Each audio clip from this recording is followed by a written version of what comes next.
Ladies and gents, welcome back. It's Friday. We've made it all the way to Friday once again. Holy cow. Let's get into this, ladies and gents. Let's bring the chat on in here. So for those that have not been to one of these live streams, the live streams on Friday, how do we say this? These are community streams. So this is just me hanging out with the chat. We're going to talk about a lot of the stories that came up during the week. We're going to talk about things that are happening in and around Canada, in and around British Columbia, the world. Yeah, just different things that are happening and things that are happening within the community. So welcome in if this is your first time, and hello, welcome. If this is not your first time, put in the chat. I'd love to see how you got the notification to come in here. I noticed that not a lot of notifications, it seems, were going out prior to the stream actually starting. So throw it in there. When did you get your notification? Where did you get it from? And yeah, love to see that. Get some of that. You know, this is the insight that really helps out with fueling the whole thing, getting things going more as well. Cartoon Clyde looks kind of evil. So I got that from someone on Twitter. It's crazy. Looks too much like me. It's crazy. I saw that. What? That's crazy. I showed it to my kids and they're immediately like, that's you, Dad. Hold on. Where are we? You know what I need to do? I keep forgetting to do this. I keep forgetting to make a bigger screen so that I can actually read the chat and see what you guys are talking about. If you can't have a community stream if I can't even read the chat. So let's get into this. Awesome. Here we go. Just when the stream started, I got notified like a minute ago. Okay, so that's good to know that the notifications are coming out like after the fact. You set it up ahead of time so that hopefully people get notified, but it's just the way things have been going. I know that this channel took a hard hit. Why and when? Right after I talked about the CBC story and how they took down a YouTube channel. Coincidence? I don't know. I know another channel, Frank Vaughn's channel, got the same hit, and it's right around the same timing. So we'll see what happens. But if you can, share this stuff out as much as possible. I know you guys are great for hitting that like button, for leaving comments, for coming to the chat and chatting. But if you can, make sure grab that link, hit share, copy link, and then get it out there somewhere else. Just put it out somewhere else, maybe on your Facebook, somewhere where people might see it. That is the thing. Great video this morning. I'm glad. I'm glad you think so. So that stirred the pot, and I kind of did that intentionally. So for those that didn't see the video from this morning, it was about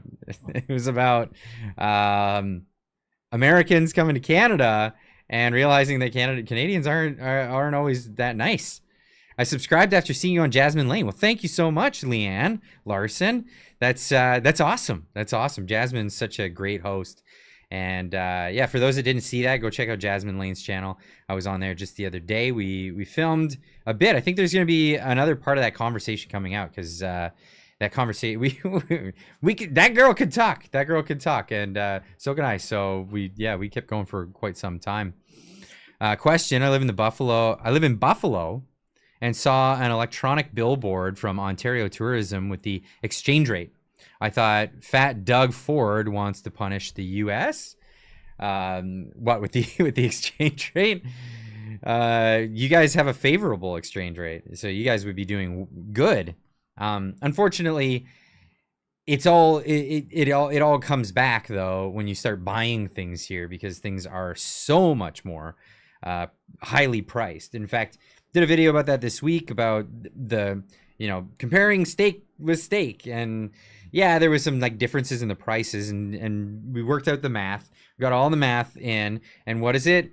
Beefsteak, AAA Canadian beefsteak versus USFDA AAA. Americans are paying roughly 70% less per pound on steak. Yeah, pound for pound. It was something. The salt must flow. Yeah, you from Salty Crackers channel over there? He's good. He's great. Steak prices are truly silly. They are. It's really obnoxious, actually. It's obnoxious. I wonder if I still got the screen grab up, because it's absurd. It's absurd what people are being charged for meat these days, or for anything really, for that matter. Oh, I thought I still had it up. I probably got it. I got it somewhere. Somewhere. Man, I have so many things open. Yeah, there we go. I've got it. I've got it. I can bring it down. We can talk about this. So this was something I caught this from Mike, Midnight Rider V2 on X. And so he popped this up. Why am I doing it that way? Let's do it this way. We'll do the little picture in picture. There we go. That works. So Canada, in Canada versus in the US. Now you can't see the fine print on there, and there's stickers, there's tags on there. It says $50 for the steak on the left, and it's $15 for the steak on the right. One was sold in America, and the other one is sold at IGA in Canada. Now Norman did a great breakdown here, saying 2/3 of the meat, but less than 1/3 of the price.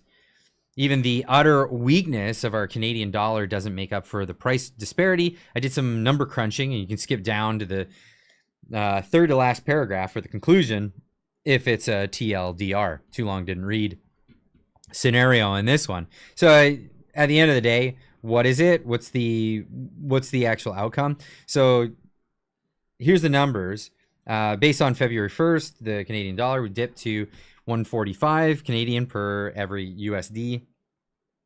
So if we take that $24.04 USD for the American steak and multiplied it to 1.45 to reflect how the Canadian weak dollar was, that would bring the American steak to 910 grams of 910 grams to 34.86, which, if my price calculation is correct, 69.5% of the Canadian price.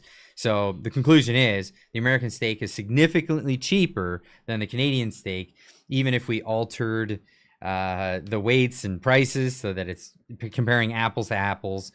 The Americans pay less than 70% as much as Canadians for the same steak of the same weight. That's it. Wait a second. What are you talking about? Gonna make it ugly. Are you making it ugly and you're talking about people? If you are, we're gonna make you out of here. That's just the way we roll around here. So, Chance, warning's been shot across the bow. That's the way it's gonna go. Unbelievable to see prices like that. But it's not the first time we've seen prices like that. Here's another example. Oh, of course, all the windows going away. I don't know why Windows does that. It'll put all your windows away nice and neat when you shake a window. I don't know why it does that. Give me 2 seconds while I bring all my windows back up, because that's it takes that now. Holy cow. Fun when it does that. All right, back to this. The chat's gone away. I'll have to bring that back. Here we go. Fun stuff. All right, the chat's back. Sweet. Perfect. We've got that. And can we get that back? Beautiful. Just trying to get this tab over here so I can show you guys. All right, here's another one. This one was from last year. It made it pretty famous, this image, and it was a salad. What was it?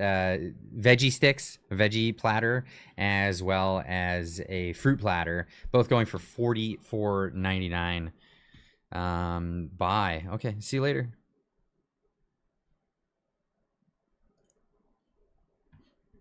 Goodbye. All right, perfect. So let's get back to this. Sorry. You get lots of that kind of stuff in the chat, and I don't play those games. We're not gonna go down that route. Not at all. Not at all. You get what you voted for, Canada. Enjoy becoming the next Venezuela. And that's really where we're at. That's really where we're at. Now, and I've been saying this, well, for some time now, and you're not gonna it doesn't get any more true than this. And I posted this one on X today, and this is a quote from Vladimir Lenin: "The goal of socialism is communism." It really is. It really is. Because that I mean, all of the original socialist leaders of the time told you this. This was their plan. This was the goal. This was the reason for doing what they were doing. So I said on Twitter, saying I've had enough of people saying what we have is democratic socialism, and Canada couldn't ever become a communist dictatorship. Wake up. The goal, it is the goal. It has always been reject socialism. Reject it fundamentally. At the end of the day, most people do reject it when you actually introduce them to the ideas. Because like most people think socialism just means we're gonna share stuff, right? Is that gonna, wouldn't that work out if we just, shared stuff and take care of some people that really need it? Rudy, drink in hand, checked. There you go. Oh, Rudy, tell us about this. Hey, what do you know about this? Rudy knows a thing or two. He emigrated from Venezuela and is now a Canadian. Did the whole thing, went all the way through, became a Canadian, and knows exactly what the perils of socialism and the path towards communism actually is. The problem is people native to Canada don't have the benefit of hindsight. No, we don't. No, we don't. But this is the thing. And like most people who are, they buy into this socialist stuff, right? They'll buy into the socialist stuff, but not really. They'll just buy into it on a surface level. Once it comes, like, you're screwed. Once you get it, that's it. It's over. You got socialism. You've got the steps towards communism. Even these guys, when they won and became communist countries, they even said, like, this isn't real communism. Communism is what comes after the socialism is in place for some time. Well, we all know what happens. Everyone's poorer, less well off. The only people doing okay are the people at the top, and comparatively, they're not even doing that good compared to other people in free countries. I mean, middle class people often do better than the leaders in communist dictatorships. Yeah, brother, I don't want Canada to fall for that. We need to fight against that. And it's an ideological battle, really, at the end of the day. It is. And a lot of people, you bring up socialism. They're so primed. You say, well, I don't know about that capitalism. That capitalism is really causing a lot of damage. It's causing a lot of damage because all those, greedy corporations and yada, yada, yada, all this stuff. Like, do you realize that, like, a corporation, even, for example, is a fixture of the state? It's a fixture. The first corporations were actually meant to only be put together to do, like, infrastructure projects in order and to limit liability, because otherwise people wouldn't get into those ventures, right? A lot of people thought, well, we won't get into that venture, so let's make an agency or make an entity, a legal entity, where we can mask any liability, and then we can do these things, but then we'll dissolve them after a certain period of time and get back to regular market economy where people don't have a leg up. But then that turned out pretty good. It just seemed like a pretty good deal to have that legal entity that has limited liability. And the idea is you can't jail a corporation. So these are legal fictions that came about after the idea. Corporations were also not supposed to last more than 10 years. There you go. They were supposed to be dissolved. That was the idea. They became a permanent fixture of cronyism, really, at the end of the day. Now, it's funny because people say, wow, if we don't have the government coming in and regulating the market, we're going to have monopolies. We're going to have monopolies that'll come in and hold stuff down. Now, Murray Rothbard was really good at this, and I hate to, maybe I'm deep diving right. Am I deep diving right away? Let me know if I'm deep diving too much, and maybe need a little bit more explainer on some of this stuff. I like to explore libertarian ideas. I like to explore philosophy economics, that kind of stuff. And if I start going down that rabbit hole a little too fast, you guys let me know. You throw the reins in and say, hey, Clyde, I didn't get what you were saying there. What is that? We're a debt-based economy. Yeah, that's correct. That is correct. How do people revolve without ending in war? How do we revolt without ending in war? Well, there's different ways. There's different ways. But the way it's going is not great. Now, what's happening in Alberta right now is the way. That's the peaceful way. Now let's hope everything remains that way. Let's hope when the people of Alberta decide what they want to do with their futures, that there won't be any conflict over that. They say we're gonna do what we want, we're gonna do as we please, and you're not gonna infringe on our ability to do that. Corporations were only to last until the project was completed, 10 years max. That's correct. That's correct. This was the original idea. Now, people thought, hey, this is great. This whole idea of limiting my liability. Let's put corporations together and let's make them the thing. Now that becomes a huge problem in the market economy, because the market economy is based on a few fundamentals, right? A few fundamentals, and one of them is property rights. That's the absolute bare necessity to a market economy for it to function and to function correctly. Now, you can reduce property rights and a market economy will still function. It'll still happen, but it'll be only a portion of its entire self. This is the thing. Yes, revolt. Stupid smell check. Love that. Well, people hopefully don't have to revolt. Hopefully they could just go their own way. Brother, I was reading Bill C2 and it's effing wacko. Yeah, we're gonna get into some of that because it's nuts. It's nuts. And this is why the title of the live stream, it's meet the new boss, same as the old boss. And it's no different. The liberals under Mark are no different than under Justin. Go your own way. Yeah, right. LOL. I wish. Well, that's what those. This is the thing. So it doesn't always happen so peacefully. Now, I mean, just look back to the founding of the United States. The United States was founded in what's the old expression? The tree of liberty is watered from time to time with the blood of patriots and tyrants. It was a bloody war, and that's the thing. I love how Frank Vaughn puts it.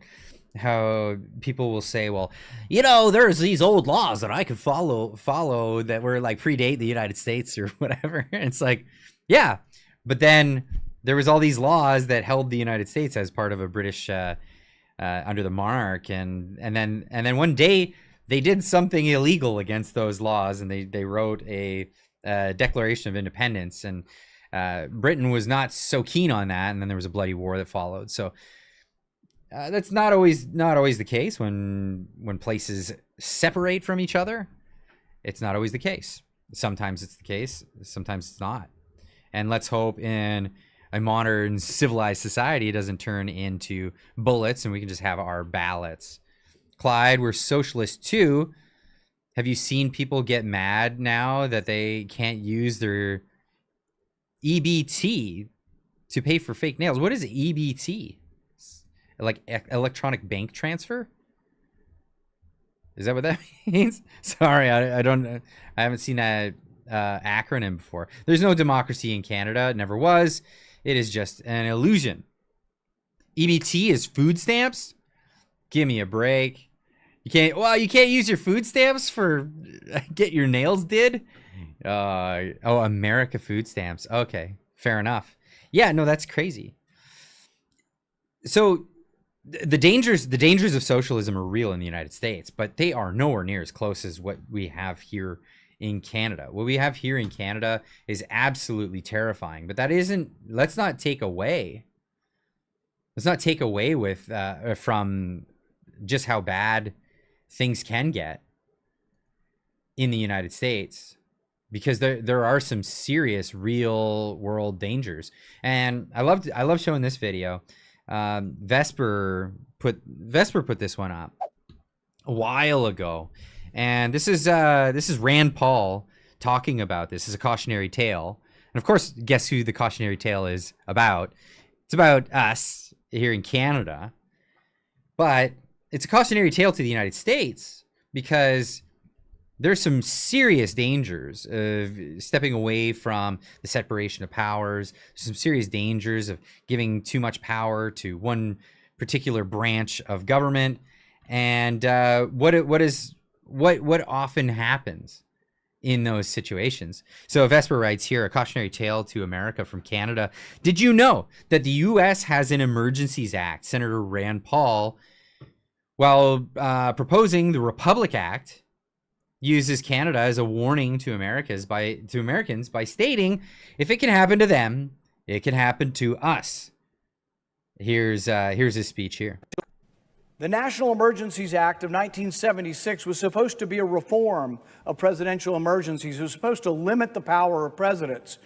In that act, they actually gave a legislative veto. If an emergency were invoked by a president and the majority of Congress voted it, they would be legislatively able to reject that emergency. In some ways, the United States of America is a monarchy in disguise. The United States maintains the veneer of a constitutional republic, but often operates as an elected monarchy in which the president exercises awesome and unchecked power by decree and in perpetuity.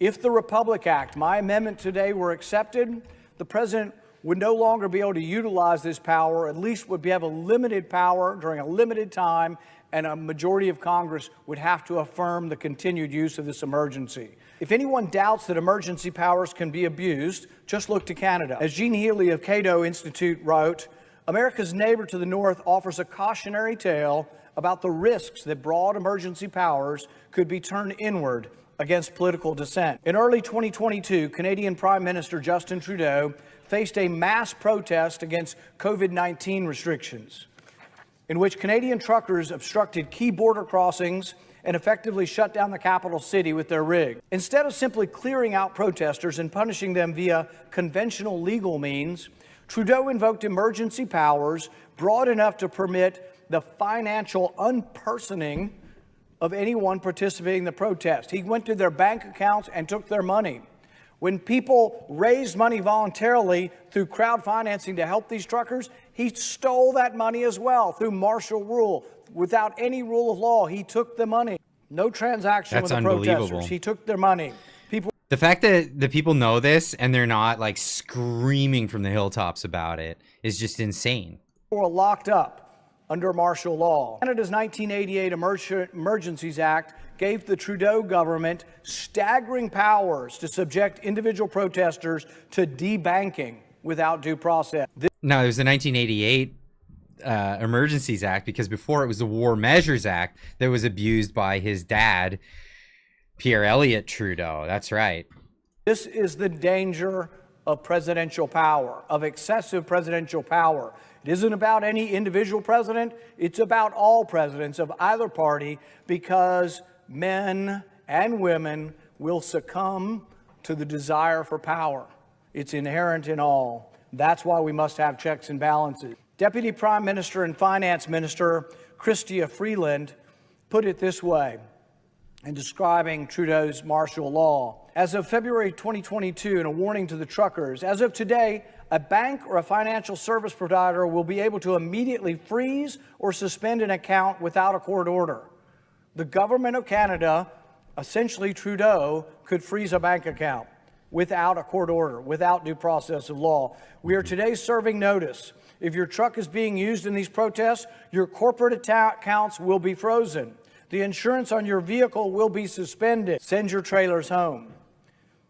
And while native-born Americans may think that emergency powers are to be used to target others, I would venture to guess that the Canadian truckers protesting COVID-era mandates didn't expect that their government would treat them as foreign adversaries and freeze their accounts. If it can happen in Canada, it can happen in the U.S.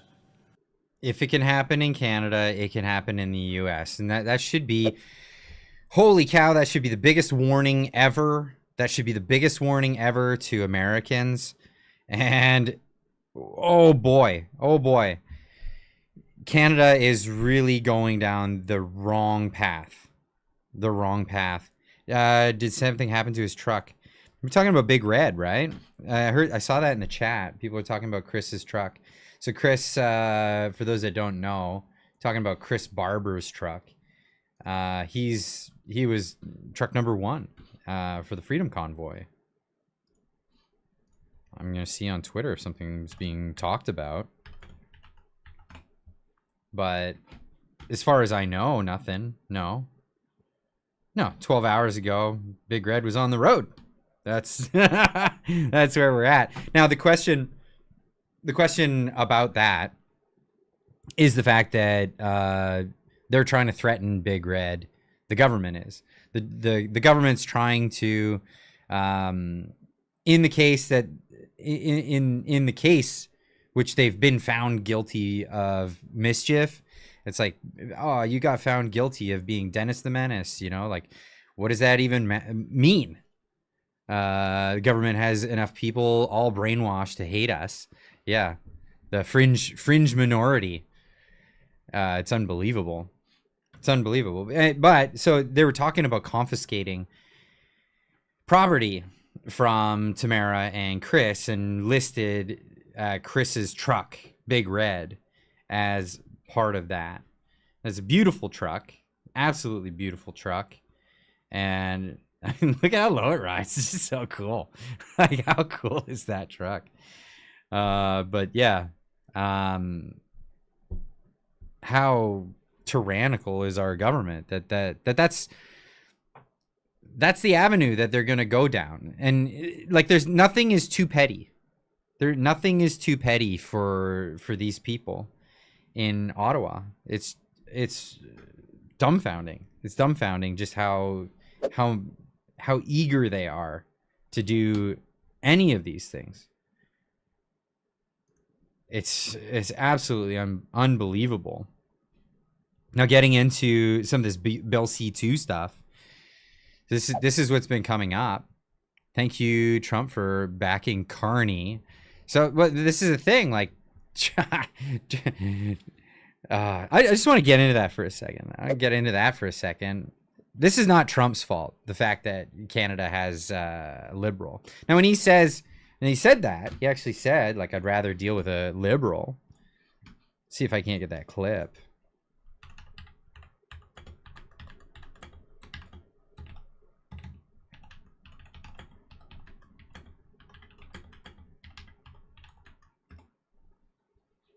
Deal with a liberal. I know the interview's here somewhere. There it is, right there. Most likely, and they were down and out. Isn't that going to make them more hostile to us and possibly I'd rather deal with a liberal than a for conservative. China closer to Canada, and that would really put us in a bind. The conservative that's running is stupidly no friend of mine. I don't know him, but he said negative things. So when he says negative things, I couldn't care less. I think it's easier to deal, actually, with a liberal. The Liberal Party is going to... It's easier to deal with a liberal, and this is... So this is really what it comes down to. If Pierre Poilievre were to win, and I was hoping that he would, and I was hoping that he would get a majority, and this may sound absolutely cynical. This may sound totally cynical. I have to back Clyde here. I don't know. Is there contention here? But this will sound totally cynical. I was hoping Pierre Poilievre would win, and with a super majority, not because I thought they would be effective, but because they would be ineffective. And I think that the Conservatives would have been completely ineffective, and it would have woke people up on the Conservative side that Canada's institutions are broken. They're absolutely broken. Trudeau spent 10 years stacking the Senate. It would have been a Protestant Senate. They would have protested everything. It would have been stymied at every direction. The bureaucracies would have fought back against the Conservatives on everything that they do, everything that they try to do. Would they shrink the size of the government? We would all see what things have done in Canada forever. It's two steps to the left, and then maybe stop. Not even a step back. Just stop. Wait a second, and then move back more to the left when the Liberals come in. Because the reality of the situation is, when the Liberals, so when the Conservatives are in power, the Liberals freak out. They freak out because they freak out at everything that sounds like even remotely a cut or something like that would be fiscally responsible and stop us from going off a cliff, which is where we're heading. It's absolutely where we're heading. But that being said, it was one of those moments where, okay, let's prove to everybody that the institutions are broken. And that would have been the truth. And all that stuff about Canada's broken would have been absolutely serious. I don't know why the Conservatives backed off on that. Canada is broken, because Canada is broken. It really is. Canada is broken and is beyond repair. Civil war is getting closer. Where do you think a civil war would break out, Alexander? I'm not sure. I don't see where the conflict would occur. Now, okay. Thinking about that, I could see not a civil war with its two factions, but I could see conflict arising, like the RCMP have recently talked about secretly. They didn't talk about this publicly, but they had warnings internally. So this was from the National Post. This is not recent, by the way. This was published March 20th, 2024, so a year ago. And they said, secret RCMP report warns Canadians may revolt once they realize how broke they are. Right from the get-go, the report authors warn that whatever Canada's current situation, it'll probably deteriorate further in the next 5 years. Where are we? We're on that path, folks. We are on that path. I've been unemployed for over a year and kept my membership. I've been forced to end it. Thank you, Clyde. Please keep going. Appreciate it. Thank you. Yes, the globalists are being brought down. Trump is killing them. But yeah, this whole concept of I'd rather mess with the liberal. If I had a choice, I'd rather deal with a liberal. I think at this point in this conversation, he'd rather deal with a liberal than Laura Ingraham. She just keeps interrupting him. I couldn't believe it. The party's going to win now in the next election, most likely. And they were down and out. Isn't that going to make them more hostile to us and possibly no, I'd rather deal with a liberal than a for China, closer to Canada, and that would really put us in a bind. The Conservative that's running is stupidly no friend of mine. I don't know him, but he said negative things. So when he says negative things, I couldn't care less. I think it's easier to deal, actually, with a liberal. It would have been easy. It is going to be easier to deal with a liberal. But do you think that the dealing with a liberal is going to be beneficial to Canadians in Canada? I hate to say it. Probably not. Probably not. What does America want, really, at the end of the day? Trump's America, MAGA. MAGA wants to make America great again. Is Canada part of that?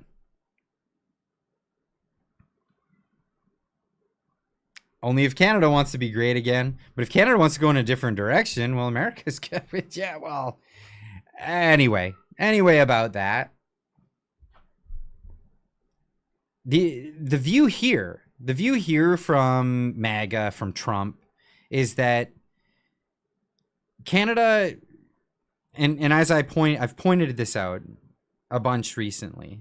And in fact, I got kudos for pointing this out recently. I thought that was really cool. Let me find the tweet.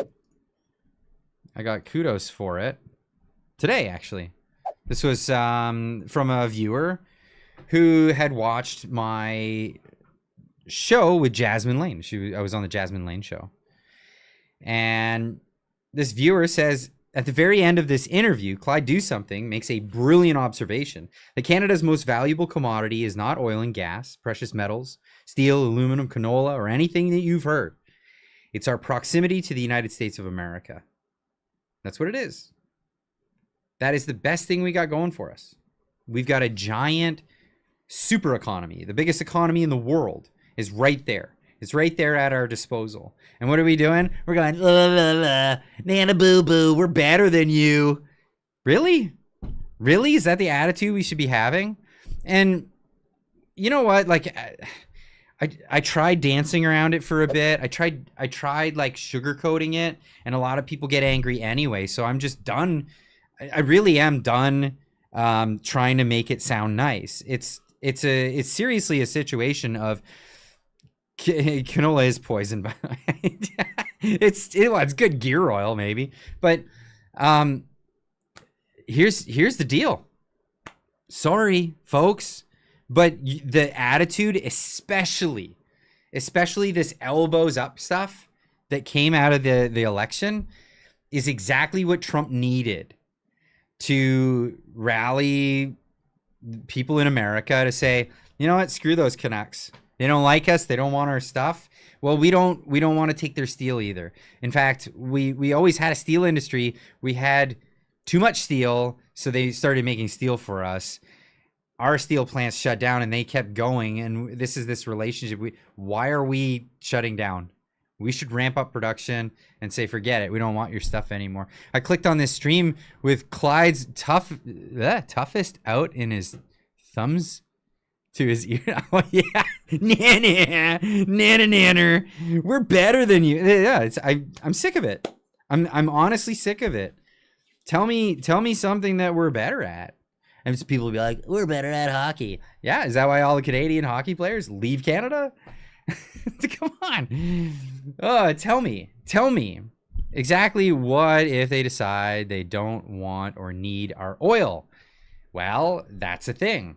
Now, there might be a big giant step around that because it looks like Alberta is not having the best relationship with Ottawa. So if Alberta's decision in the near future is to check out and become its own independent entity, well, Alberta will totally make their own decision on how they're going to relate with the United States, especially when it comes to oil exports. They'll do things their own way. Now, how's that relationship going to look? Well, it's probably going to look pretty sweet, to be honest. It'll look pretty good. I live in Alberta, and I got a call on live in Alberta.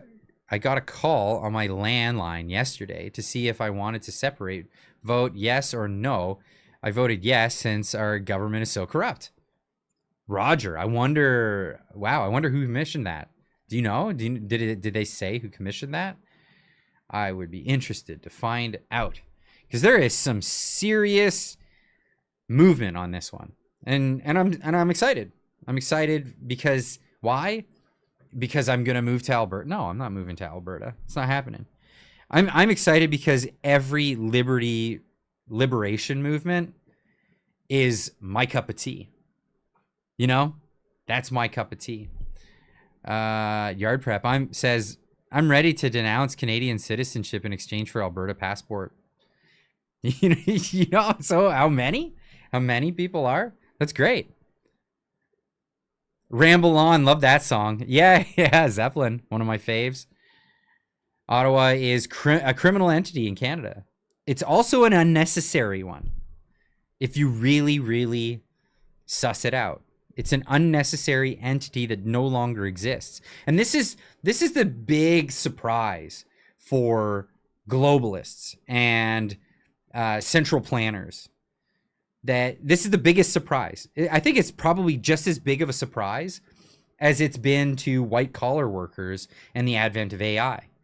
So AI is supposed to be this thing that's supposed to replace all the mundane tasks, right? And so people thought that, AI is going to replace all these mundane tasks, so therefore I'm not going to need those lower class people anymore. When it's not the way it works. It's not the way it's worked. You're not gonna. Do you have any idea? So even in production, so automated production, a human being that works on a production line does a few menial tasks. It sounds like a few menial tasks, but it's actually like if you were to program that, it's actually a quite complex thing to do. If you understand how, you know, stepper motors work and servos and all of these robotics and the programming that goes into it. And not only does it have to figure out the programming, but it's got to figure out all these other things. That's fine. AI could work all that stuff out. AI is complex. What do you want it to do? AI can figure out all these complex things. But you know what AI can't do? It can't make a robot cheaper. It can't make an entire factory full of these robots. That's not something that you're going to see out of that. But what has AI been replacing? Well, AI has been replacing, I don't know, white collar workers that all they do is push pencils. That kind of thing. That's the direction it's been going. And here's the big thing that's upsetting that I think is going to be really upsetting for central planners and people who wanted to become the central planners of the world. We don't need them anymore. Thanks, AI. We don't need them anymore. It's unnecessary. We can decompartmentalize the planet. We can have smaller nations. We don't need to have these giant overseeing bodies over different geographical areas.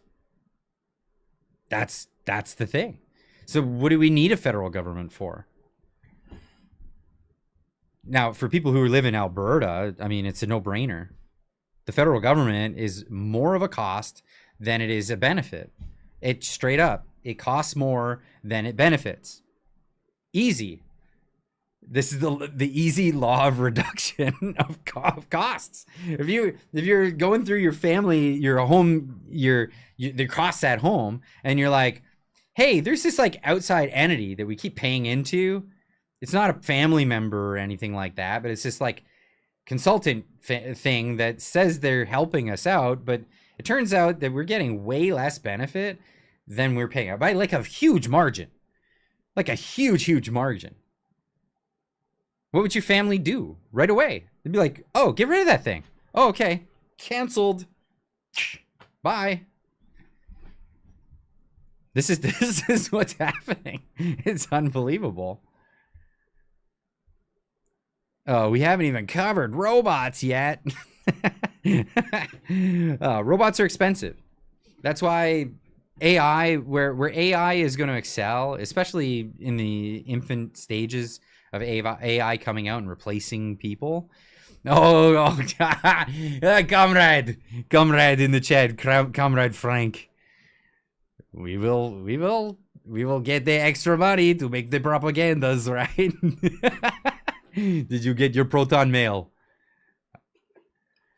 They still ban U.S. food products in Canada. Yeah, there are certain food products that are just not even allowed to come, or they're on quota systems where only certain people are allowed to buy those American products and let them into the country without a ginormous tariff. So this is the illusion of freedom of enterprise is like, well, you're allowed to have that product. You can totally get it. No problem. But you can only get it at this exorbitant cost. Like cheese. Like you can't, like you bring, there's so much restriction on cheese that people have been known to smuggle the cheese across the border. I have a friend, his father-in-law is now the cheese smuggler because he brought too much cheese over the border one time. He got busted for it, and now they search his car every single time. Why? Because he did that once. That's now on his record. The cheese man. He's the cheese smuggler. Tend to the chickens, eggs. Yep. Chickens, eggs, There's a bunch of different products. I could tell you stories about black market cheese from my days at the farmers markets. Not even kidding. Black market cheese. Here we are, folks. Cheesecake. Watch out. The authorities, they'll be looking at you. That's sad. I'm sorry to hear. The cheese capper. Looking for that cheddar. Want to give me some of that cheddar. Get some of that. It's unreal. It's unreal. I can't believe it. The cheese burglar. Do you notice in question period lately that Leah Gazin, NDP Winnipeg Centre, has taken on the old school marm look, complete with updo hair? No way. I didn't know that. That's how much I've been paying attention to what they're doing in Parliament. It's a charade, folks. It's a charade.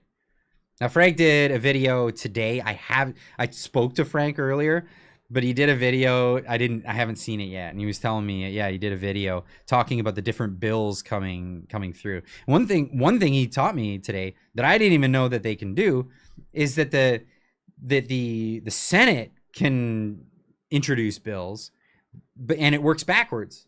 So the Senate, these unelected senators, appointed senators for life, they come in and they can introduce bills. They're not just the sober second thought in this instant. They're the I don't know, drunkard first thought, because they're all activists appointed by Trudeau. So they introduce bills, and then they go into the Parliament, where the Parliament is then supposed to be the sober second thought. That scares me because, yeah, a lot's going to slip through Parliament. A lot is going to slip through Parliament. Like this Bill C2, which is just absolutely insane. Like, what are we talking about with Bill C2? It gets really crazy. What's in the bill? Something here Ryan Gerritsen was talking about. He says, Public Safety Canada wants to grant police the power to open your mail while in transit. Opening your mail is keeping you safe, citizen. Keeping you safe. Just got to get me some of that safety. As if, because that's what we need. We need safety. It's for your safety. It's always for your safety. Is this a new ploy? Is this a new tactic? No. It's as old as time. Those who trade safety for freedom deserve neither. Thomas Jefferson. When was that written? Probably in the 1760s.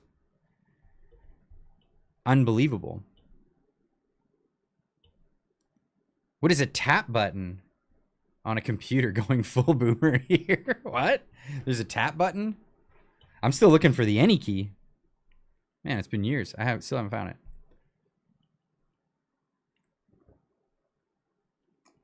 Data saves lives. What is the name of what is this goo course in Canada? I don't know what a goo course is. I'm not sure what that is. Sorry, I meant to say tap key. Or tab? You mean tab? Tab. There you go. Clyde is Comrade Boomer. That's right. Comrade. We're all comrades now. Hey, Frank. And the rest of the alternative media that is concealing the emails. I love this story today. I have to share it because it's so ridiculous. So ridiculous. I shared it this morning. Maybe you guys caught my video this morning. But this was the story. This was from the Toronto Star. And from what a place, right? The Toronto Star saying I love this one because this is actually it's just an advice column. An advice column. And I just hit the nail on right on the head. I love this one. It was so good. I moved to Toronto from Arizona. No one even nods or waves at each other. Is Toronto the least friendly city on earth? Ask Lizzie. Let's ask the chat before we even get into this. Is Toronto the least friendly city on earth? Yes or no? I'm gonna make a tab, or what do you call it? A poll. Let's put a poll in here. Boom. Let's get this question in the start the poll. Get it in there. Is Toronto the least friendly city on earth? Start the poll. Get on in there. How fast? Let me see if there's anybody. If anybody even says, oh, somebody said no already. Nope, there's more unfriendly cities on earth. Toronto is worse than the slums of Jamaica. Yes, followed by Vancouver. Can verify. Most brown. Whoa. No, Brampton, I think, is. Toronto is a shithole. Can we call it Toronto terrible? It's Toronto unterrible. Yeah, that's right. Toronto is quickly descending into a low trust society. Ukraine is a global money market. What? No streets. What? Brampton is Calcutta. Vote no and straight to Gulag. Straight to Gulag with you. Alberta is going to divorce Ottawa. Yeah, that's about to happen. Never been that far north. Have no desire to. Been that far north? Oh, you must be in the U.S. You must be in the U.S. Like, what? That's not never been that far north. I gotta pull this up. Because this is. Oh, can I find it? Where am I looking? Because there's this thing that actually changed a lot of people's minds when they saw this. Because so many people were like on the fence about the 51st state stuff. Actually, where is it? Will I be able to find it? Oh, I'm scrolling. Okay, yeah. This will make the. Oh, why did it go over there? Why are you over there? Go to the right tab. Come on. Right over here. Here we go. Okay, so this one, actually, someone DM'd me this and they said, wow, this really changed my outlook. Discussions of the 51st state and Golden Dome now seem different to me after seeing this. Brace yourself. It's a little bit of geography. And yeah, especially the Golden Dome stuff. This is funny. In North America assume that Canada lies entirely north of the United States, but this isn't entirely accurate. The 49th parallel, a straight line on the map, forms the majority of the border between the two countries. A straight line. That hence the imaginary line that Donald Trump was talking about, the imaginary line. Cuz yeah, it's just the 49th parallel. However, a surprising aspect of Canada's geography is that about 70% of Canadians live south of this line. This concentration of population is evident across a region of the country highlighted in red on population maps.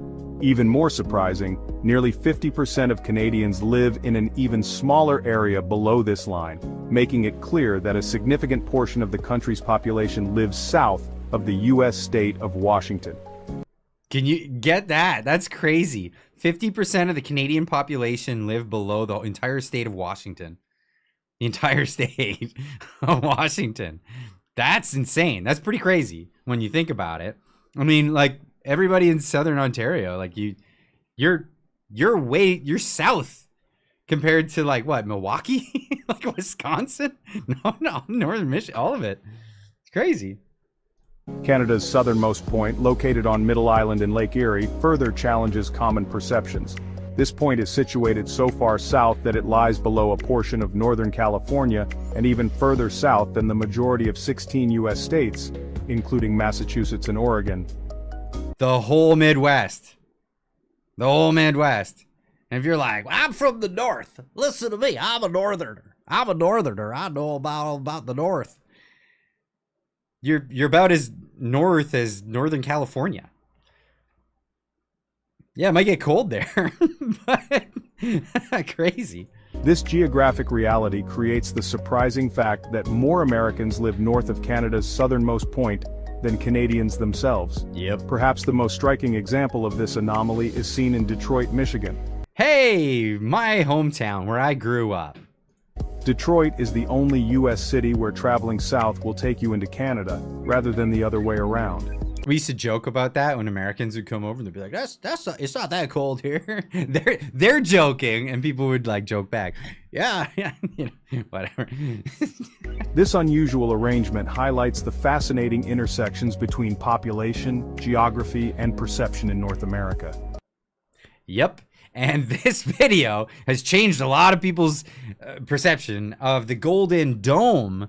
Honestly, if you look at the situation here, let's get back to that one part. So if you're looking at the Golden Dome, and the Golden Dome is protecting America, guess what?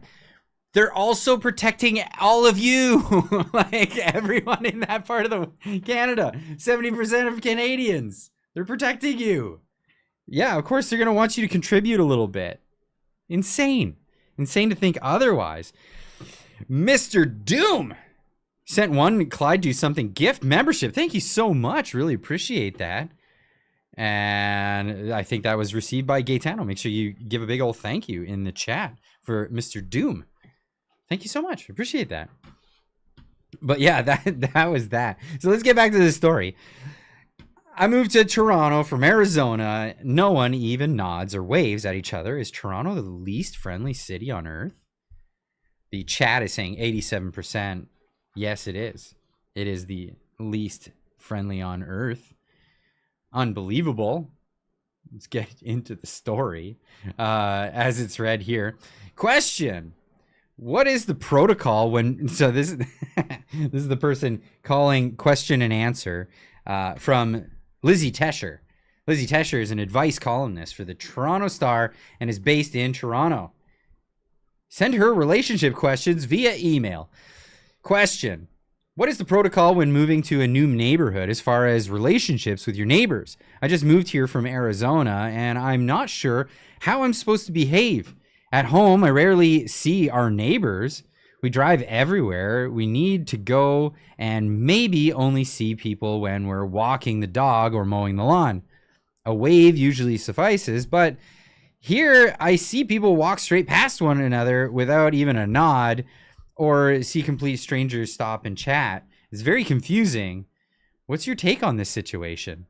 And the take is just scrumptious. It's absolutely beautiful, this take.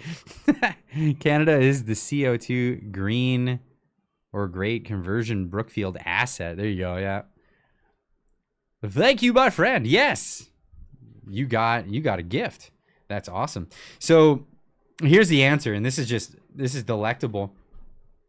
I only assume you mean Toronto because when you say here, I only assume that you mean Toronto.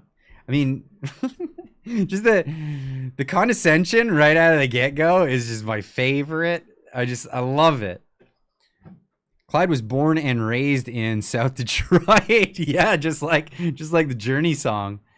Born and raised in South Detroit. So I can only assume you mean Toronto when you say here. I don't know. Lady, she wrote the Toronto Star. What do you think she meant when she says here?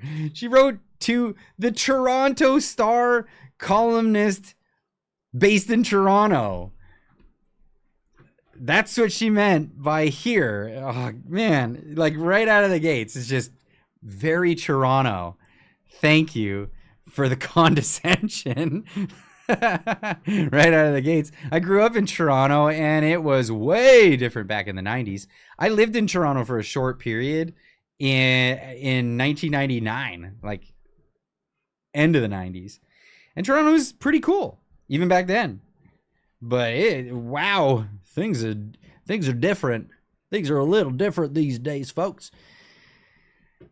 So back to the question, back to the answer. Sorry, I went all over the place. I could only assume you meant Toronto when you said here. And I don't know what neighborhood you moved into. She's not going to divulge, man. Like, do the different neighborhoods, does it matter? Like, you got rude neighborhoods and you got better neighborhoods. Couldn't you just like call the neighborhoods rude and better? You know, I don't know. What do you want this person to say? Ironically, when people moved into our home, or when we moved into our home a few years ago, I distinctly remember that one neighbor popping out and welcoming us and telling us how friendly our street was. It was November and we never saw another human being until spring. You don't see human beings. I grew up in Windsor, and it didn't matter. Wintertime, you see people everywhere. What are you talking about? This is crazy. When I lived in Toronto, people were everywhere. People all over the place. You bumping into people all the time. So I don't get that. Then she goes on to say, my point is, Torontonians are very weather affected. If you're not walking out, if you're not out walking in the winter or any unpleasant weather for that matter, you can expect heads down and no friendly exchanges. My experience has been that once the sun comes out, people stop looking down and start looking up, literally and figuratively. And most people say hi when they pass you on the street. What are they saying hi for? Like, hey, hi, wear a mask. Hey, put your mask on. I don't know. I'm just interjecting there. I thought it was hilarious. But having said that, I'm just a friendly person, and I say hi to everyone. So they may just be responding. I'm just so friendly. Listen how awesome I am. I can only assume you meant to say Toronto when you said here. Listen how friendly I am. And I don't know what neighborhood you moved into. Ironically, we moved into our home a few years ago. How nice are you? Wow. I love this story. Sorry. Oh, I'm getting into it, I think, a little too much, because that story kills me every time. Kim Allen with $13.99 super chat says they made to a sanctuary city. Did you break that up because you thought that you couldn't say that on YouTube? So they made Toronto a sanctuary city. Is it a sanctuary city? I mean, the difference between the United States, where they say sanctuary cities, and Canada is, in the United States, the sanctuary cities are there so that the federal, ICE agents are not allowed to go. They don't have the jurisdiction to go there and go after illegal immigrants. In Canada, they make them legal as soon as they cross in illegally. This is the thing. This is the difference between the two countries. They make them legal. They give them legal status. So, yeah. Oh boy. We'll see. We'll see how many illegals we have in the future when all of the visas expire. The temporary visas expire and they can't get new ones. Except for the truckers. Yeah. Except for the truckers. Toronto is a sanctuary city, and so is Hamilton. It sucks. Toronto and Hamilton are sanctuary cities. Are they classified as sanctuary cities? Is that like something they actually say that they are? I'm kind of curious on that one. It's real bullshit. At the end, that's what the frontiers, comrade. Niagara Falls is the pretty side of the border. Once you cross the border, you are in hell. Your truckers are the hero nation. Yeah, absolutely. I'm in Hamilton. Lots of different people here these days. Yes, they are classified. Yes, they're classified illegal. I doubt Diab will know what I don't know. I lost. I don't want to read that. Sanctuary equals shithole. Every city in Canada is a sanctuary city. Yeah, pretty much. We have Chicago. Hold my beer cities, bro. Slab City Sanctuary. Immigration is for treason votes. Don't think so. Dig. Well, I don't get that. Sanctuary cities refuse to comply with federal law. ICE has jurisdiction everywhere in the U.S. That's correct. Sanctuary cities harbor illegals and refuse to cooperate. So this is where it takes an executive branch that will enforce the laws. That's where Trump came in, and that was great. Under Biden, the sanctuary cities were able to get away with whatever they wanted to. Ultimate sanctuary cities end up in getting funding withheld. Oh, okay. Well, that works. Harboring fugitives. Some of the crazy stories that I've heard. There was a judge who's now being prosecuted in the U.S. and that judge had someone in their court, and apparently ICE came in to get them, and the judge let the person out the back door. Like a judge harboring a fugitive. Well, they arrested the judge for what would the charge be? It would be I guess harboring or aiding and abetting a fugitive of the law. What makes me most sick is the denial and gaslighting from the libs about the housing. Oh my God, it kills me. It's untenable, really. At the end of the day, housing is just crazy. The situation in housing. And the situation in housing is not getting any better. And the reality is the government's not doing anything to make it any better. And this is one of the cases right here. This is the guy who's the new minister of housing. He used to be the Vancouver mayor when Vancouver's housing market went crazy. Yeah. And he was asked if housing prices need to go down, and listen to his answer. This shouldn't shock you, but it should shock you. Affordable housing, delivering that. Need to go down.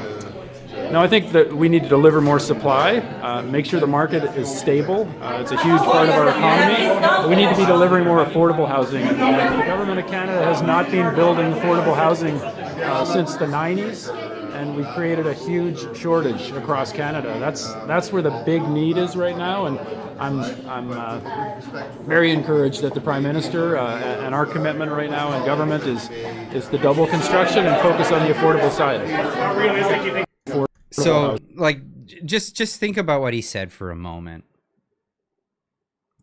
No. So do the prices of houses need to go down? No, we need to make more affordable houses. We need the supply.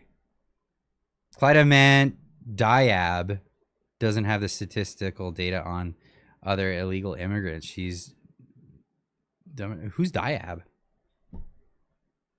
I don't know who that is. Anyway, getting back to this. So just listening to what he says, right? So we don't need housing prices to come down. We don't want housing prices to come down. We just need more supply. And we need to build more affordable houses. Well, think about it this way. If we're going to talk about apples to apples. So let's say we build houses that are, equivalent to what other people own. Like houses like another house. 2 bedroom, 2.5 bathrooms, something like that. 3 bedroom, 4 bedrooms, some houses. Build a house like that. We're going to make affordable ones. We're going to make new affordable ones. Well, let's put it this way. So in my little town in British Columbia, they're building townhouses. I lived in a townhouse. I don't live in one anymore because we got evicted. We got rent evicted. And then they raised the rent by 3 times the price. And somebody else is renting it now. Some dude is renting it. At 3 times the price what we used to pay. This is the crazy part about this whole thing. Those houses, those townhouses that are were built in the early 2000s, 2002-ish. So they're like almost 25 years old, are going at the rate of $950,000. They're being sold for $950,000. If you buy a newer townhouse, they're usually going for about $1.2 million. So he says, we don't need the prices of these houses to come down. We just need to have more supply, because the more supply, we're going to build more of these houses. Well, if the newer houses are selling for more money, and you don't want the old houses prices to come down, what the hell kind of equation are we talking about here? What are you talking about when you're talking about affordable houses? Well, they're not building affordable houses, unless you're talking about those crappy little condos that are like 900 square feet that you can buy for, $800,000 in the city. Purposeful collapse. Why collapse Canada when we were a nothing nation to begin with? Did Century Initiative ever state why they strive to, strive for their goals? It's about central authority. That's what it's about. It's about a central authority. It's not about making things work. Like none of the plans are ever thought out. They're never thought out. Housing market's in a bubble. It's the hugest bubble ever. It's crazy. It's only comparable to the even crazier bubble that's in China. And that bubble is that's just absurd. That's absurd. People aren't even living in those homes. They're just building entire cities to just keep this thing going. It has to crash. It's got to crash. So here's the thing. So are we going to get more houses? Or are we just going to build these little condos? And then we're going to keep bringing in millions of people every year? Like, how many people are they planning to bring in? And this is what's not going to let the prices of houses go down. And I've said this for months. I was saying this is the biggest push-pull that I've ever seen. Like, it's just absolutely ridiculous. This push-pull of people coming into the country while the prices of while the stock of houses is dwindling, and the housing market just wants to pop, but they're like, just bring in more people, keep that demand coming, we'll just make that happen. we'll just get that to occur. Oh, that's pretty scary. That's absolutely scary. But then where does this lead us? This leads us into a situation where even the people that came over wish they didn't. Absolutely wish they didn't. Listen to this guy. The biggest regret in his life. What do you think it's going to be? Have a listen. What is the biggest thing you regret in life? I regret in life? I regret coming to Canada, because if I had stayed in the Caribbean, I would have been way better. I came to Canada. I worked, I don't know, maybe 20 years. I had to go back to my country. 7 years, living here for 20 years, 7 years in my country, give me enough money to buy 2 properties in Canada cash. 7 years, and still 20 years you're just paying rent and nothing. It tells me Canada is just a trap. I own property and it's hard for me. So imagine people who come from different countries for the first year, and you're wasting your time, you're going to stress out, you're going to go crazy, and you're going to die in less than 10 years, when in your country, which would have been harder, you live for another 40, 50 years. No matter how bad it is in your country, it's only going to get worse here. I'm telling you the truth. I travel the world and live a good life, all kind of stuff. Idea of Canada is to get out of Canada, not get in. And I've realized that between America and Canada, the people who are living back in their country are living better than us who are living over here. Notice one thing that he said over and over again. He said, back in my country. Back in my country. And this is something that's obviously, we hear this over and over and over again, but the sentiment reigns true exactly the same. Olia, hey, good to see you. The sentiment remains this, is people come here and they have no goal of becoming Canadian. That's not to say that nobody does. But this mass immigration has nothing to do with that. It's economic. It's all economic.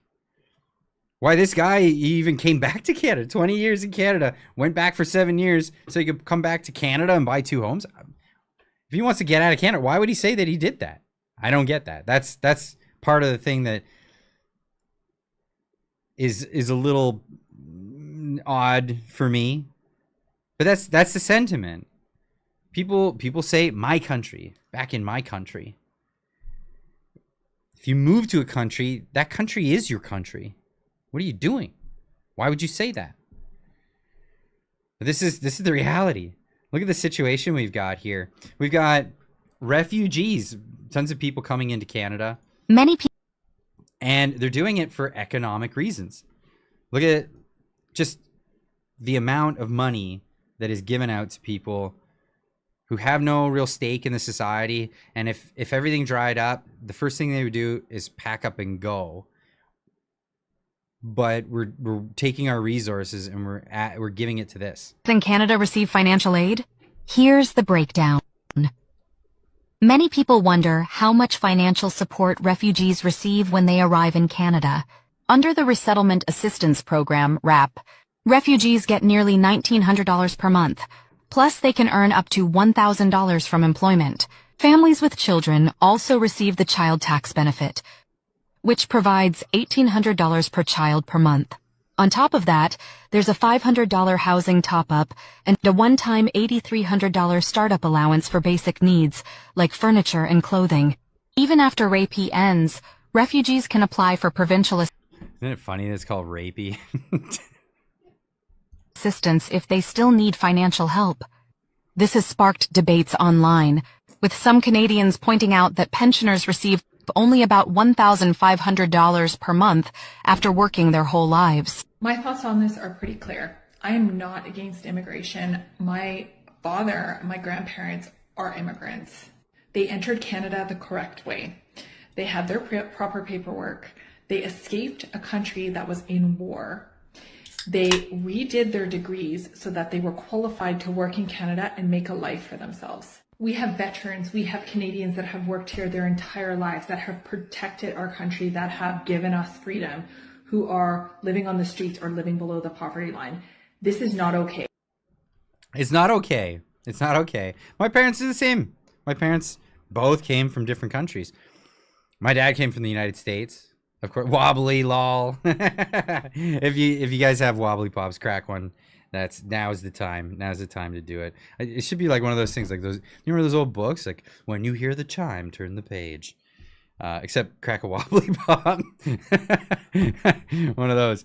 Yeah, no, I'm in the same boat. Both my parents are immigrants. I'm not originally Canadian. I was born here in Canada, but both my parents were born outside of Canada. That's a fact. My parents are both not refugees.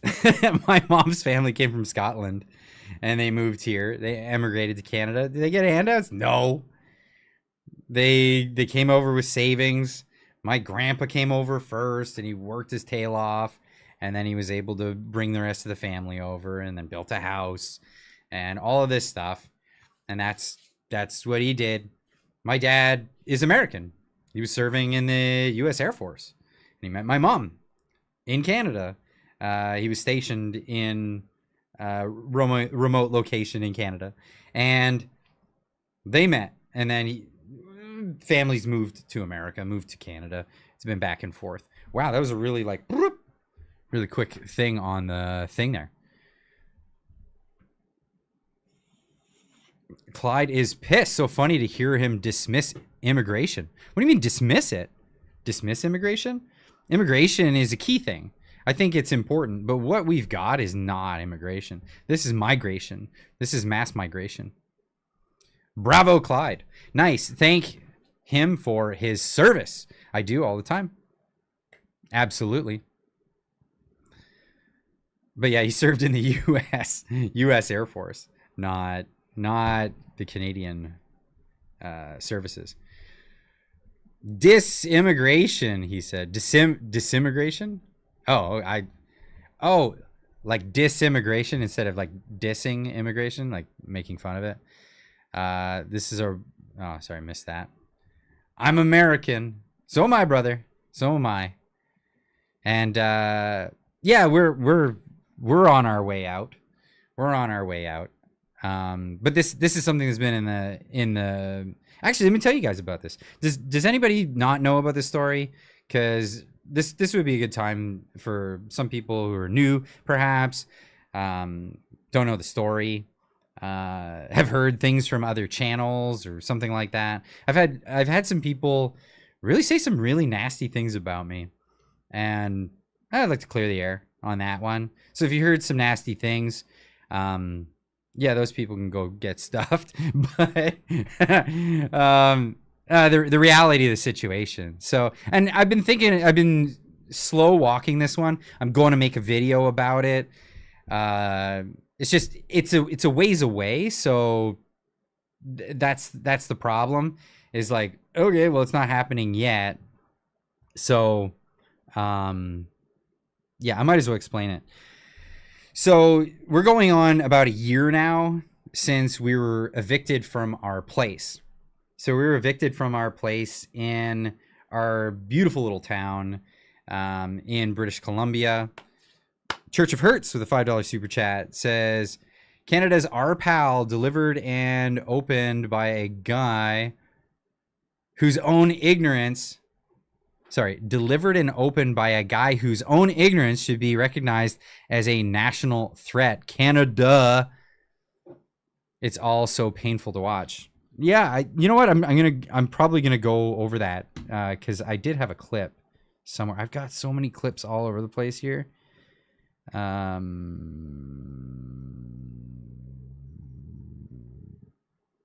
Hopefully I have the right clip. Anyway, I do want to explain this story. But thank you, Church of Hertz, so much for the super chat. It really helps a lot. I appreciate that. Especially since something happened to the channel as soon as we criticized CBC and what they've done with YouTube. That it was like a wow. It's like the channel got hit with a ton of bricks. It's that's been a thing. So father has to provide, son. yeah, no kidding. So here's how it went. Here's how things went. Everything was hunky-dory, everything was great, and we were feeling pretty comfortable. We'd been in a rental in our town because the housing bubble has made it so we couldn't afford to get into anything. So we lived in a rental. It was a townhouse. And we're talking like 3-bedroom, 2 bathroom and a half, right? 3-bedroom, bath and a half. So a bathroom and a water closet downstairs with a garage. I had my studio in the garage, built all that. We were there for 11 years. So we were feeling pretty comfortable. And we were about to go on a trip to Japan because my wife is from Japan, and we go periodically to Japan. And we do it as often as we possibly can so the kids can see their mother-in-law or my mother-in-law, their grandmother, and you know, we have family, so that's an important thing. And obviously I like to go because I have friends there. We used to live there. We lived there for 3 years. Wow, a very long time ago. Came back in 2011. So yeah, we lived there, and we were about to leave. We were about to go on a 3-week trip to Japan, and I got a phone call from the landlord.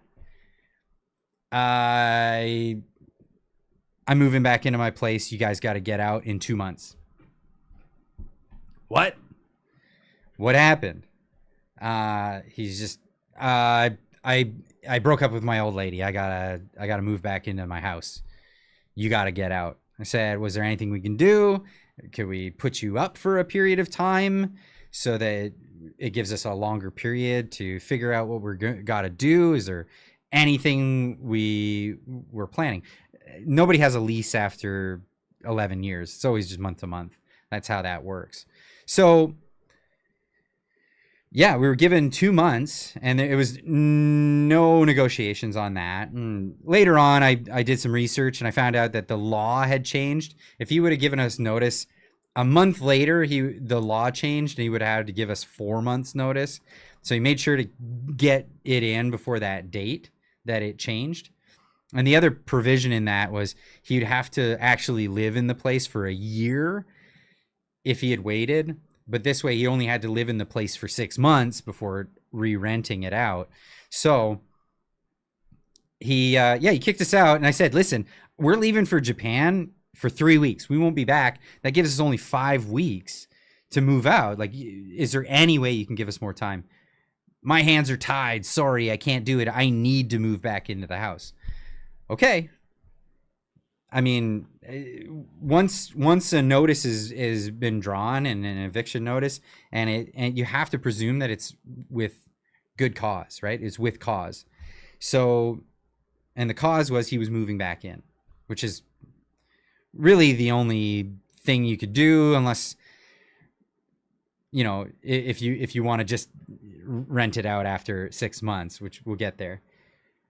If he wanted to sell it, he could sell it, but he'd have to keep us as tenants and all of this stuff. So it's the only thing. No lease agreement. We had an initial lease agreement, but in British Columbia, once the lease agreement expires, then you just go on what's called a month-to-month basis. A lease agreement only protects the landlord. It doesn't protect the tenants. The Landlord-Tenant Act protects the tenants. So that's how it works. So we were given the official notice we had to leave within 2 months, but we went to Japan for 3 weeks. So we got back, and then we were pressed for time. We had to get everything out, figure out our life. And we're like, well, what are we going to do? We looked around and we're like, it's everywhere we go is like way more expensive. It's crazy expensive, like 3 times the price expensive. 3 months notice in BC now. We're talking a year ago. It was only 2 months. So the law switched to 4 months, and then after a short period, they actually reeled it back to 3 months. That's where it is now. 30 days notice in the United States. Again, with cause. So this is how contracts work. This is a contractual thing. So contractual stuff works in this way. So anyway, we got kicked out, and then of course I kept an eye on the place. I want to make sure that he's doing it legitimately. If we had to go through all of that, he's not pulling a fast one on us. But immediately we're like, we have to figure something else out. So we have to at least get a temporary place. We got a spot with some friends that put us up with for a couple of months, and then we had to find the place that we're in now, which is much smaller because we had a 3-bedroom townhouse before, and now we've had to scale down to a 2-bedroom apartment, which is a temporary measure until we can move to a new town. And we started shopping for a new town immediately. What is the new town? Where are we going to go? And we looked around. All over Canada is in the same situation. It's just all over is just overly priced, crazy, and it's insane. And then we also looked at the situation and said, well, if I'm an American citizen and Canada is insane like this, and if we have to move towns because our town we can't afford anymore. It's gone crazy. So what's the difference between moving 30 kilometers and moving 3,000 kilometers? There's really no difference. So why don't we pick a new place? And so we looked at it and we were like, you know, if we move to America, we're going to move to one of the freest places. So it was like Florida or Texas. We looked at that. Jumped all over the place, boop, boop, boop, boop. Are we going to go here? We're going to go there. Landed on Texas. So we're going to move to Texas. But there's a big but there. My wife's a Japanese national with Canadian permanent residence. She doesn't have a green card to live in America. So now we're in limbo until she can get her green card. And this is the reason why we're living in this little tiny place and cramped.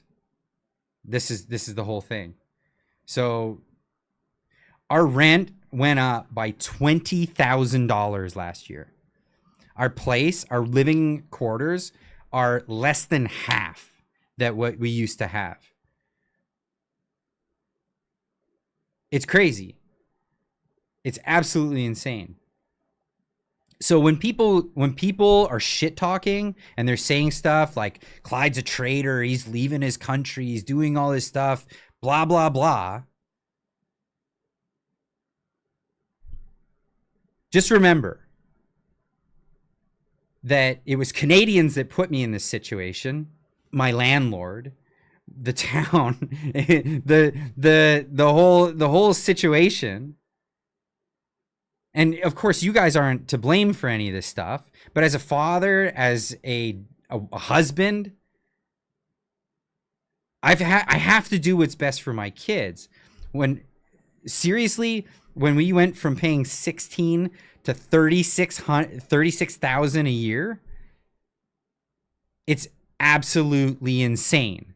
So yeah, I don't take that lightly when people start throwing out stuff like that. So keeping my calm on that one, but I definitely feel for the people who are in a situation like mine and have to move to another expensive place and do all the things, drop their job, take their kids out of school, leave all their friends behind and move to another place that may end up just as expensive and the food cost is just as much and all that other stuff. But yeah, this is the situation we've been in, and that's the thing. Have you looked for help at the U.S. State Department to speed up your process, like for you to move to the U.S.? I didn't know I could turn to the State Department for that. I didn't know that was a thing. Javelin Blue for 5 says, you didn't betray Canada. Canadians who voted Liberal betrayed Canada. That's why that election stung so bad for me. That's why it stung so bad. And it stung so bad that the Conservatives at the end were just not trying.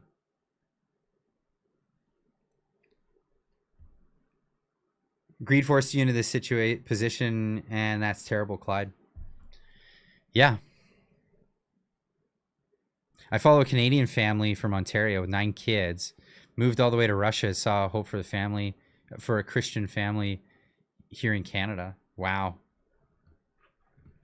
Daifeichu for 5 says, Clyde, those people are saying bad things about you, have small minds and small hearts. Yeah. I know that.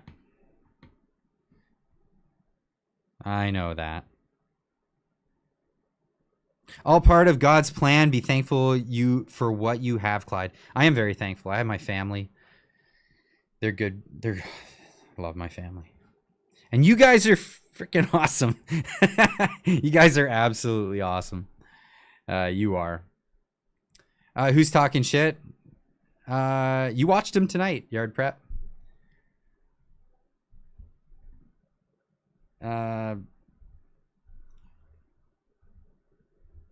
Love you too, Angela. So Angela, yeah, we might make a move at some point on that. So at the end of the day, there is a bit of recourse that I may have. It may cause some work. There's some work to go into it and whatnot. But there is recourse available or possible. Heidi M with a $13.99 super sticker. Thank you so much. I really appreciate that. Someone talked bad about Clyde. It wouldn't be the first time. Clyde's better than nothing. I love that one. A blessing in disguise. Yeah, possibly, because where we end up next will be really good. Clyde, my brother from another mother, happy to have met you in I'm happy to have met you in Victoria. I appreciate it. Thank you so much. Keep the faith. Yeah,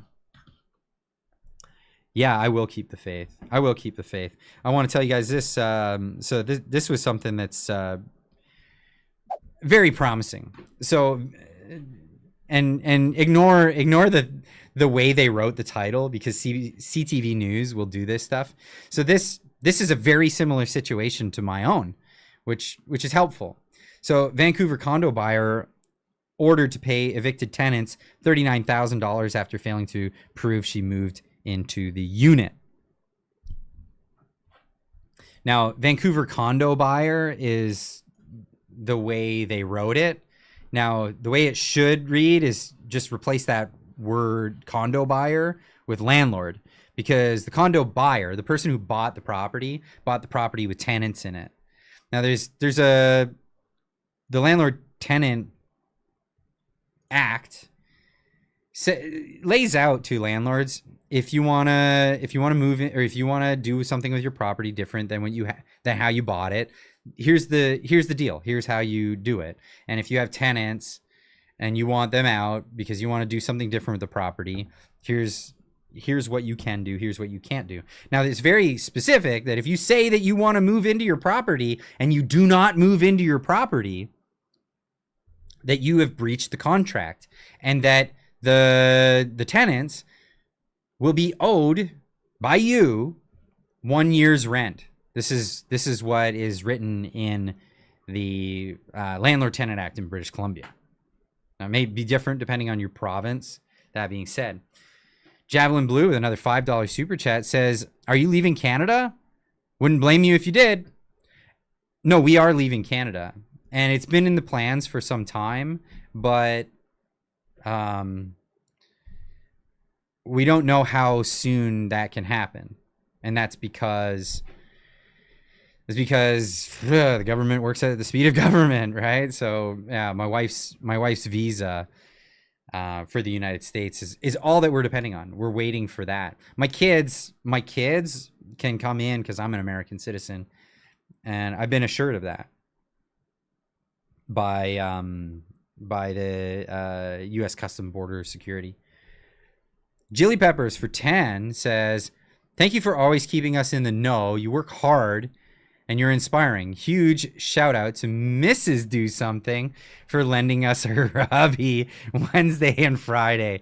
Oh, that means so much more to me than you actually realize. Holy crap. Thank you. Thank you so much for that. Wow. Really appreciate that. Oh, boy. Would it be faster to get her visa through Japan? No, it's all the same. Because the way the visa works, it's like from outside of America, period. And you can't just enter once you've applied from outside. Can you afford to move if your wife doesn't work? I'm sure you can. Yeah, my wife doesn't work. This is the difficulty. She doesn't work. It doesn't matter. She can't enter as a visitor and then switch her status once she's in the country. We have to get the visa done first before we enter. This is the issue. How long have you been waiting for the green card for your wife? About a year. We're going on a year now.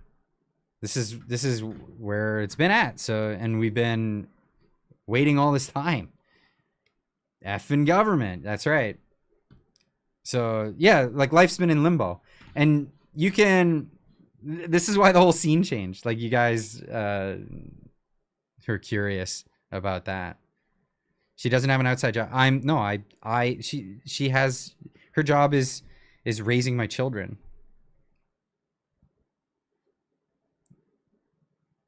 Fatigue syndrome.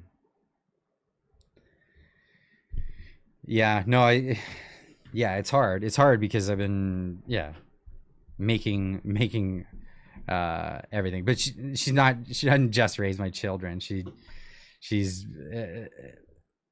such an amazing woman. Beautiful, Clyde. Good man. Thank you. You should call and see if her being married to an American citizen can fast track the process. We're going through that visa. That's the visa process that we're going through. For those that don't know, it's called an I-130 petition. So yeah, this might be an interesting thing for some people who are just unaware. So the process for if you're married to, or if you're an American and you're married to someone who's not American, Call Joe Rogan. You guys call Joe Rogan for me. I mean, I have just as much contact with him as you guys do. The wife should have entered Canada through Roxham Road. Yeah. Yeah, no, it's crazy. It's crazy. We love you, Clyde. Thank you, Loretta. Trump's not behind. No, he's not behind any of that. What's fatigue syndrome? Is like fibromyalgia. After Clyde do something, Clyde just fix things. No, I want to keep making content even after I move to the United States. I'm definitely going to do that. Yeah, definitely going to do that. So yeah, the process is called, as an American, you file an I-130 petition. The I-130 petition is the form that you have to file on behalf of your spouse that you're bringing in. Definitely going to do gun content for sure. Yeah, the amount of pew-pews that I'll be acquiring is something else. Didn't take Trump that long to, when he got married to Melania, she already had visa in the United States. So, yes, I-130 petition, you file that on behalf of yourself and your spouse to say to the government that you are married. I look forward to the gun content for sure. Any tips on how else to immigrate to the United States? Tricky finding reliable online sometimes. God bless your move to Texas. Clyde, you're an honorable man, giving your dedication to your family. Family values are extremely important. Bless you. Thank you. Clyde, can't you ask for forgiveness instead of permission? Would ICE deport her? So if you commit visa fraud, you can be denied entry to the country for 10 years. So I do not want to risk that. Clyde, the chat is determined to make you cry tonight. Yeah. So get a job and report to DHS. What? Moving to the US is hard as a Canadian. You need a degree, job offer, etc. It's a pretty bad penalty. Yeah. I'm not going to risk that. No. My brother's in the same situation. His wife is Japanese too and has 2 kids. He's a UK citizen. And what was that? And she's Japanese citizen. He can move to either country. Yeah, I mean, we could move to Japan if we wanted to. We love you, Clyde. Do something. Thank you. Moonglow for $2 says, thank you, Clyde. Your work is much appreciated. Well, I appreciate it. Thank you. Love crying. Crying is the best. But here's the thing. Like, so I don't pull this stuff. I don't pull this stuff because I try to bring you guys news. I try to bring you stories. I try to bring you what's important. This isn't like, yeah. It's not about me. It's not about what's going on with me. But this is the community chat. So I'm glad to share with you guys what's going on. And I thought a lot of you knew that I was going to be moving to the United States, but I guess you didn't understand the situation behind it. So yeah, that's the thing. The news story that I was showing to you guys here, which is the story of a landlord who kicked out their tenants and then didn't move back into the place. Now they were awarded, the tenants were awarded a year's rent at the rate that they paid when they were renting the place, which the rent in a Vancouver place was $39,000 a year. I'm assuming that's a pretty big place. But the landlord, the person who purchased and became the landlord, kicked them out and then did not actually move in, and then didn't prove to the court that they sufficiently had moved in to the place. Now, based on this, the landlord was like, screw that, I'm not paying these tenants, I'm going to appeal this to a higher court. This went all the way to the Supreme Court, of British Columbia, And the British Columbia government, or the British Columbia court, Supreme Court, upheld the decision of the rental tenant board, which is good news in my case because my landlord did not move into the place, provably so. It was a situation where he sat there and let it sit empty, and then rented it as soon as he felt he was in the clear. Now, I waited a good period of time until he actually was able to, do his thing, and I could see what his motives were. I have ample evidence that I'm going to bring to the tenant board, and that's what's going to happen. Now, as for suing him, that's a different story. That's a different court. So you have the tenant board.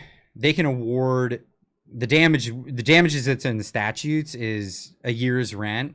But then I plan to go at him for more, because there was a lot of other costs associated with all of this stuff.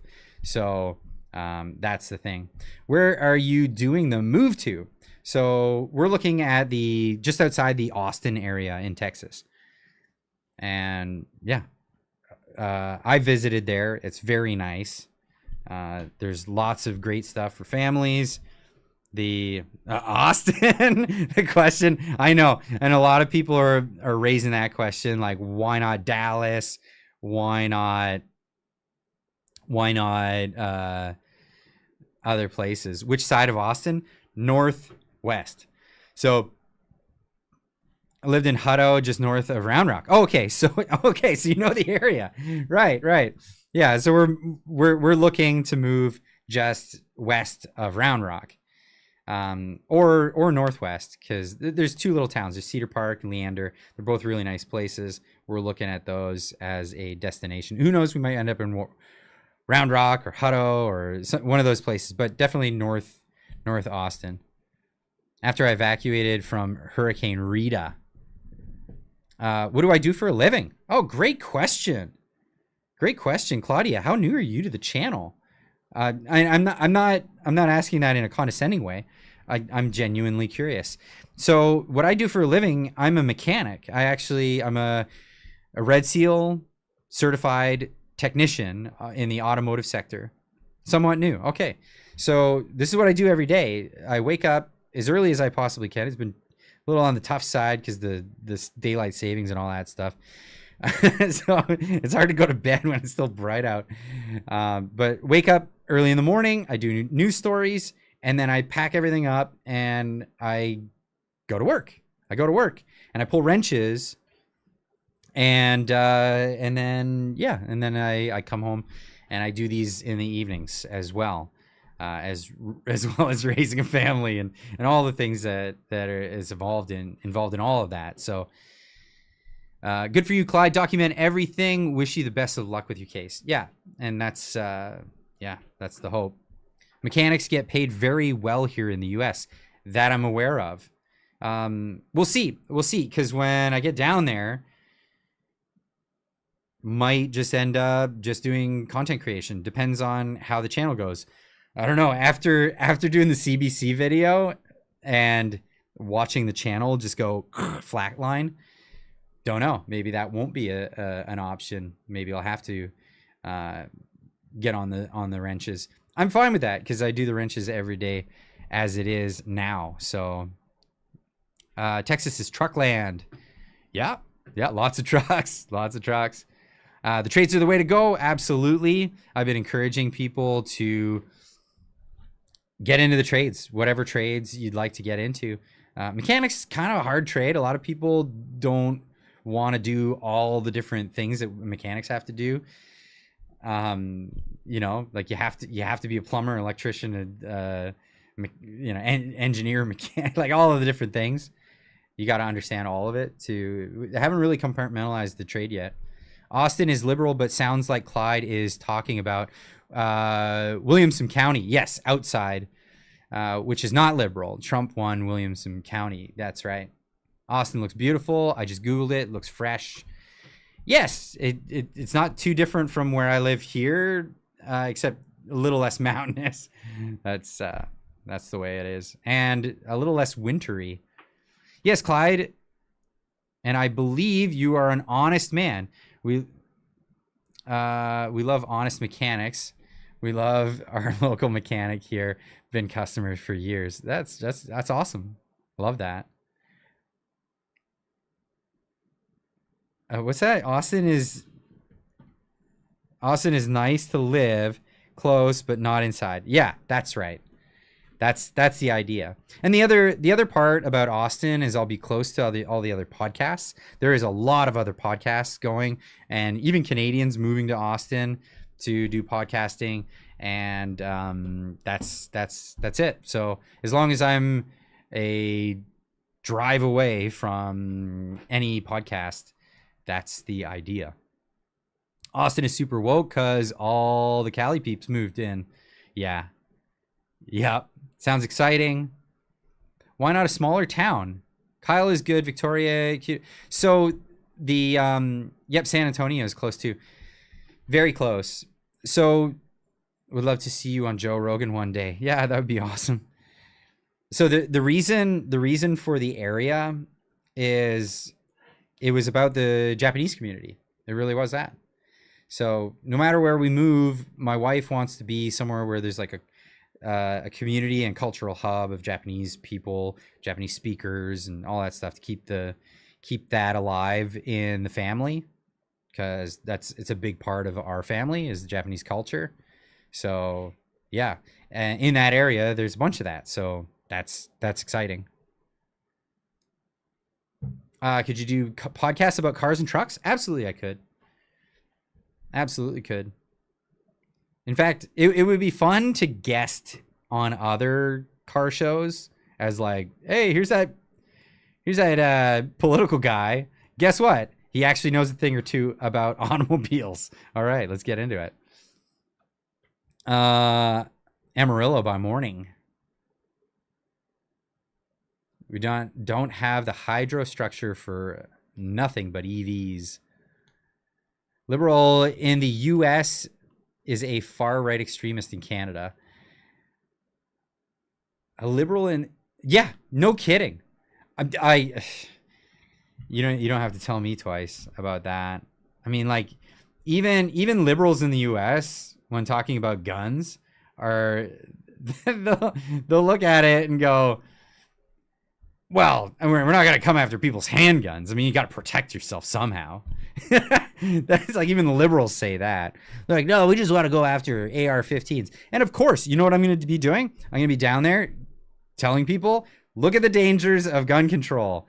Look at this. Look at what they've been doing in Canada. This is the whole thing. I want to do music podcasts. That's my goal. How do I get around copyright? We can discuss in the Discord after. If you'd like, I'll be in there. Jump in. Did y'all hear about abandoned freighter on the... Okay, I don't know. Which podcasts are in Texas? Tons. I don't know. Who do you want me to list? Well, obviously the big fish Joe Rogan is in Texas. Ben Bankus, Toronto comic, he's moved to Austin. He does podcasts out of Texas. Tons of people. The unsubscribed guys are down there. Yep. They're awesome.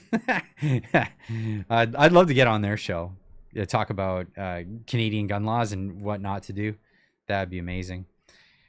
Clyde, do you like anime? Yeah, but I never get to watch any. It's been forever since I watched anything. I'm not a weeb by any stretch. I know Japanese. It's often hard to understand the Japanese in anime because they use they'll use like really old or militaristic language, or they'll use like, I don't know, like Valley Girl talk. Incidentally, funny story. So when I lived in Japan, I got pretty good at my fluency in Japanese. And so, you know, you go hang out, you go to bars and stuff. And there was this like bar chain. It's an English pub, but it's a chain. It's all over Japan. It's tons of them in Tokyo. They're called Hub. And if you're ever in Japan for whatever reason, and you just like want to do like a language exchange with people, go to those places, go to a Hub. especially in the busy districts, and you'll bump into people and they're just chatty. It's like a pub kind of place, and you can either, you know, speak Japanese with people, or they'll want to learn English, so it'd be like a little back and forth. And instead of like paying a tutor or whatever, they'll just go to that and hang out. And there'd be so many like weebs. And if you don't know what a weeb is, it's I don't even know how if I can explain that to you, but it's like it's the people are really into the anime, and that's why they got into. Anyway, and every once in a while you get somebody you could tell that they learned their Japanese from watching anime, and like especially like anime that have lots of girls in it.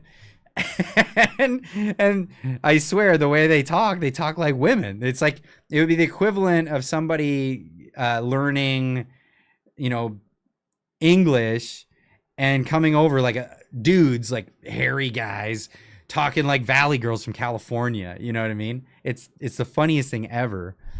But that's the thing. Is Japanese tacos a thing in Texas? I don't know what a Japanese taco is. Leave us weebs alone, LOL. No, I won't. I think it's hilarious. YouTube Canadian gun lawyer Runkle of the Bailey. I've gotten in touch with him before.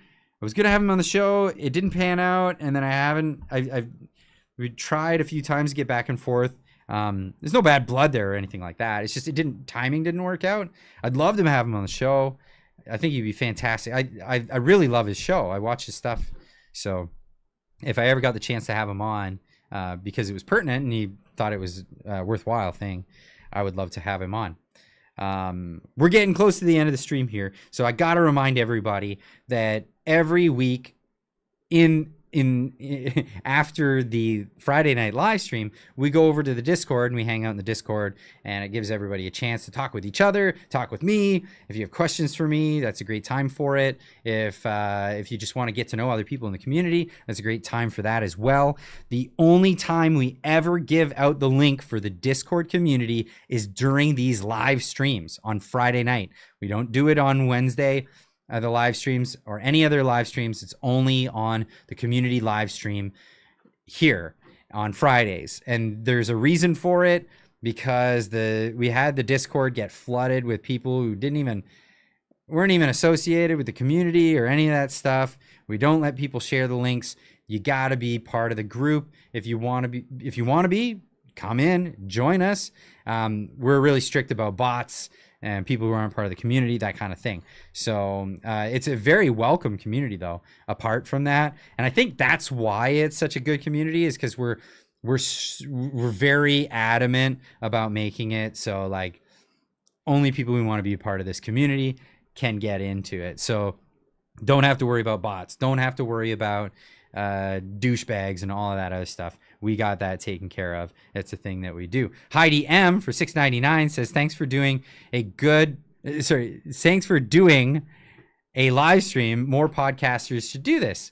Yeah, I think there are several that do this. But I've been trying to get Jasmine Lane on to the Friday